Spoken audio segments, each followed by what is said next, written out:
Hello everyone and welcome back to MTU Esports. Tonight we have no scheduled matches because the Rocket League team is picking up a forfeit win against Fisher College. So instead of covering a match, we're going to do a general recap stream for you tonight. I'm Jake, I go by Scrimby. I'm Trevor and I go by Gary Wilson Jr. 52. And Trevor, why don't you start us off by going over the Rocket League season so far? All right, so Rocket League team, they've been off to a great start. They're currently sitting at a 5-1 record in their 10-team conference, which is very good.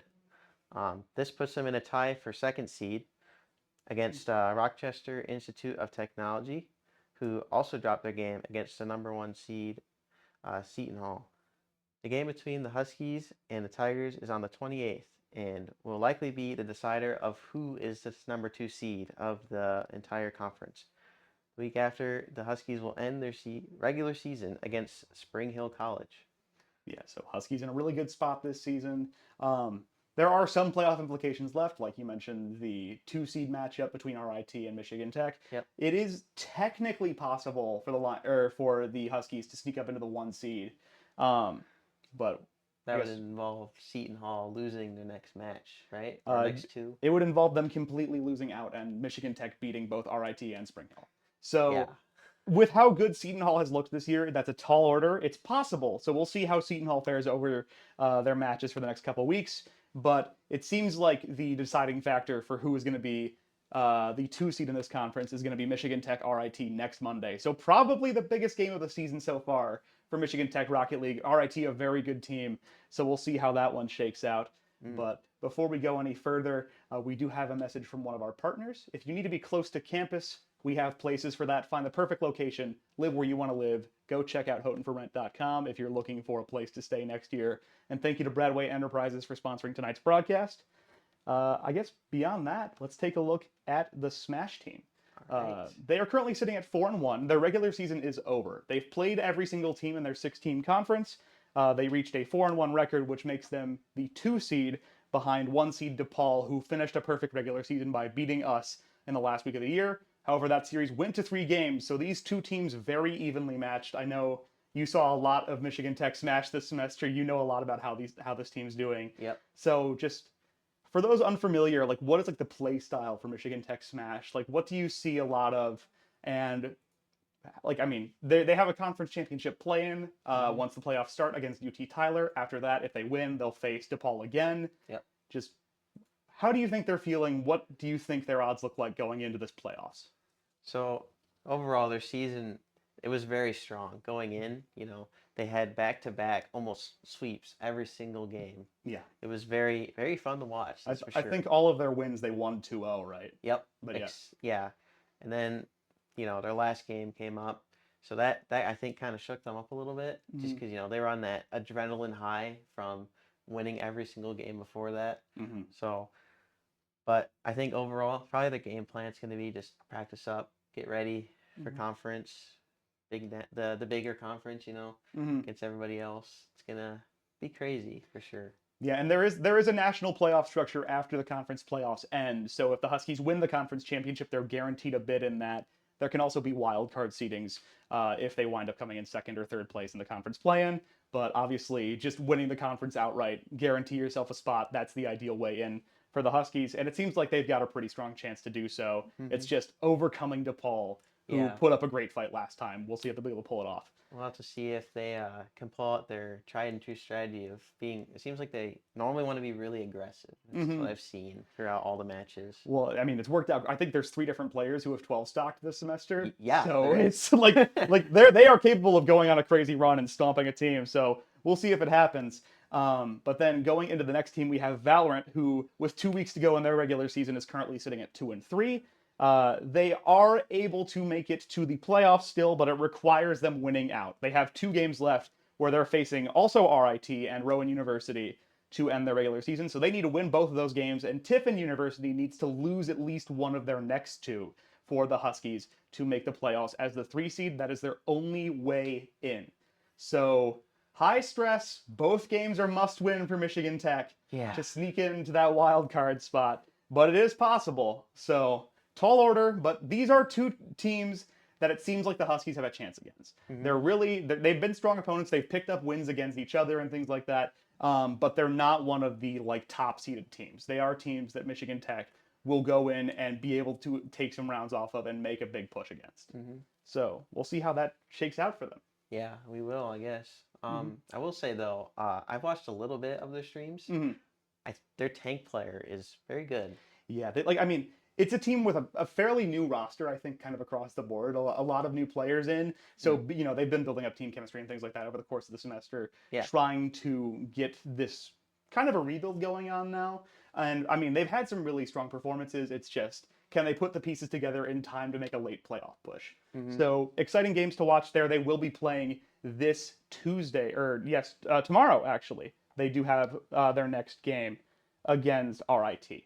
So be sure to check out that tomorrow night if you're looking for something to do. Hmm. But yeah, so must win mode for Tech Valorant. We'll see Yes. how that goes. But we do have another one message from our sponsors. University Images is your official headquarters for Michigan Tech Huskies apparel. It's university owned, university operated. University Images located right here in the SDC, or go to bookstore.mtu.edu if you're looking to buy online. They are carrying Michigan Tech Esports jerseys now, as well as all the other athletic program stuff. So if you want to support the Huskies, go check them out right here in the SDC. But past that, do you want to go over what the Overwatch season's looking like so far? Sure. So currently they are 4-1 Mhm. and are currently number 3 seed, sitting behind number 1 seed Cumberland and RIT, who beat MTU and have the tiebreaker. MTU ends the season with games against Stony Brook and Cumberland. Yeah, so two pretty rough games there for Michigan Tech to end the season, but they are in a favorable spot playoff seeding wise right now. Hmm. There are a lot of different ways the conference could shake out. Michigan Tech could be anywhere from the 1 seed in the conference to being knocked out of the playoffs completely, depending on how these last couple weeks shake out. The big one, obviously, is if the Huskies win out and RIT loses at least one game, then the Huskies will be the 1 seed. If the Huskies win out and RIT wins out, that means that Michigan Tech, RIT, and Cumberland all have the same record, and they've all traded wins against each other, which means they have a three-way tie for the 1 seed. Quite frankly, I'm not sure what happens when that's the case. I have never seen it happen in a Playfly bracket before. That would be So that would be interesting. yeah, if that is what winds up happening, it will take Michigan Tech beating Cumberland and I believe RIT beating the 4 and 5 seeded teams currently. So tall order, but it is possible. And if that happens, then some playoff craziness is going to happen to see who gets that first round bye in the conference championship series. The big game that is very important for Michigan Tech to win is beating Stony Brook next week. That guarantees them at least the 3 seed. If that happens and RIT loses out, regardless of how the game against Cumberland goes to end the regular season, Michigan Tech will jump up to the 2 seed. So really just anywhere in the playoff seeding is where Michigan Tech could wind up, especially if they do wind up losing out to their final 2 games and Eastern Michigan wins out. Eastern Michigan will have a better record than them and would take the 3rd seed from the Huskies. So obviously not rooting for that. The game against Stony Brook this week will lock up a playoff spot if they are able to bring that game home. They know they have postseason games in front of them. So a lot to play for this week as well for the Overwatch team. Oh yeah, absolutely. Mm-hmm. And then ending our discussion here with the Call of Duty team, they're currently sitting at 1-4.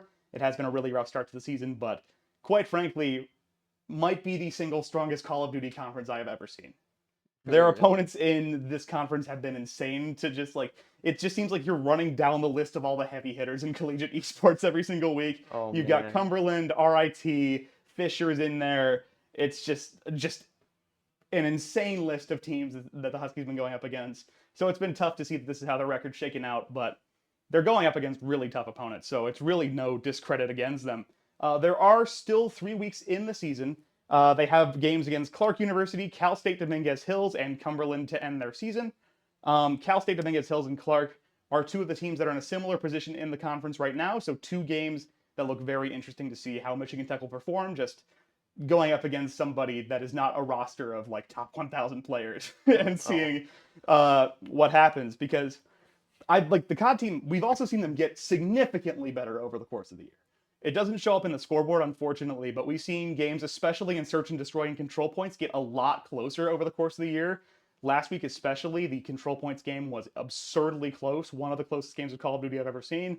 So looking to see when Michigan Tech can start to get the pieces all together and start stringing some wins together, that'll be a really exciting thing to see. And I know this team is getting a lot better in real time, so be sure to tune in on Thursdays. You might start to see the pieces building there for Tech Call of Duty. But that is all of our teams that we are covering this semester. So I guess just anything else you wanted to mention about any of these teams before we sign off here? I got actually a question about the COD team. Yeah. So how do you think they're going to get ready for these next 3 games, you know? I think that the ones against Clark and Cal State, they're gonna try to look at a lot of film and try to figure out. I mean, they've been having various amounts of success because the map pool in COD goes through a pick ban. Hmm. So trying to figure out what maps they have a favorable matchup on, especially like Rio and I think Invasion was the control points map they did really well on. So seeing just what matchups are favorable for them, if they can see rotation strategies and things like that from these two teams, try to figure out what their game plan is and what a good counter option is. That could be a lot of a way to determine just how much the Huskies can do against these squads. So All right. I'm not sure if they have film on these schools. I hope they do. That would really help. Yeah. But it should be interesting to see. For those of you who have not already, be sure to like and subscribe to Michigan Tech Esports. We will be streaming here and on Twitch for all of our game day matchups, so be sure to check us out on either. Both of our tags are at MTU Esports, whichever one is your preferred streaming platform. Be sure to check us out there.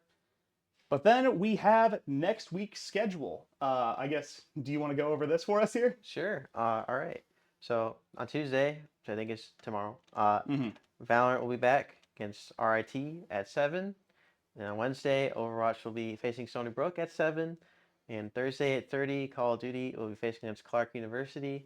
And finally, on next Monday, Rocket League will be facing against RIT at 7. Yeah, and like I said, a lot of big games there. Two really significant playoff games for Valorant and Overwatch.